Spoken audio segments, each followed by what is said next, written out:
அந்த தேவனுடைய சன்னிதானத்தில் செல்ல வேண்டும், பிரவேசிக்க வேண்டும். ஒவ்வொருடைய ஆசையாக இருந்தது. ஒவ்வொரு மதத்திலே மரணத்துக்கு பிறகு ஒரு வாழ்க்கை உண்டு. அது என்னது?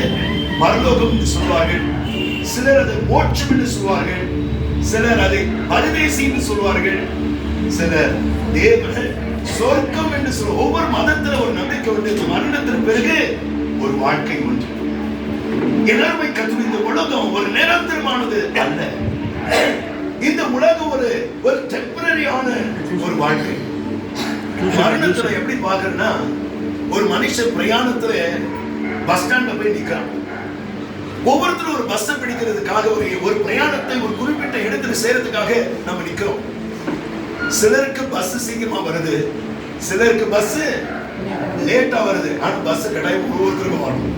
அம்மாவுக்கு சீக்கிரமா வந்துருச்சு, நமக்கு ஒரு பஸ் இன்னும் கொஞ்ச நாள்ல எப்போது தெரியாது. ஆனா அந்த மரணம் என்றது எல்லாருக்கும் சம்பவிக்கும். ஆனா அந்த மரணத்திற்கு பிறகு நம்முடைய வாழ்க்கை எங்க இருக்கும்? ஒவ்வொரு மதத்திலே மரணத்திற்கு பிறகு ஒரு வாழ்க்கை இருக்கிறது என்று நம்பிக்கை இருக்கு. மரணத்திற்கு பிறகு ஒரு வாழ்க்கை இருக்கு சொல்லுகிறது உண்டு. ஆனா வேத புத்தகத்தில் மாத்திரம்தான் மரணத்திற்கு பிறகு ஒரு வாழ்க்கை, அந்த வாழ்க்கை எப்படி இருக்குன்னு சொல்லி எழுதப்பட்டிருக்கிறத நீங்க பார்க்கணும். உங்களுக்கு பரலோகம் எப்படி இருக்கணும், மரணத்திற்கு பிறகு ஒரு வாழ்க்கை எப்படி இருக்கணும்னு நினைக்கிறீங்கன்னா பைபிளை எடுத்து படிச்சு பாருங்க. ஆமா, படிச்சு பார்த்தீங்கன்னா பரலோகம் எப்படி இருக்குன்னு சொல்லி அந்த வாக்கியங்கள் சொல்லும்.